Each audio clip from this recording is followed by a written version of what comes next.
So here's how to make money on Shutterstock. It's actually quite easy to do, so make sure you watch till the very end so you don't miss any important steps.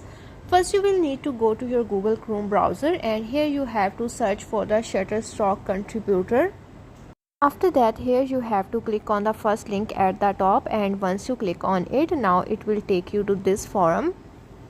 Once you are there, now here you have to click on the get started option if you don't already have an account. When you click on it, now it will take you to this form. Here you have to enter your details. You have to enter your full name, display name and email address, and then you have to choose your password. After that, you have to click on the next option at the bottom, and once you click on it, now it will send you a verification email. After that, it will send you an email with the verification link. Click on the link to verify your account, and now here you have to enter all of your details and then again click on the next.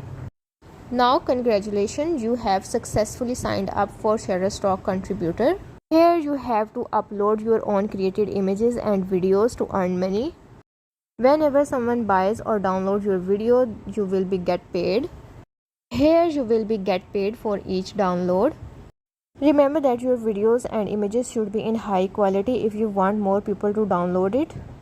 So that's how to earn money via Shutterstock.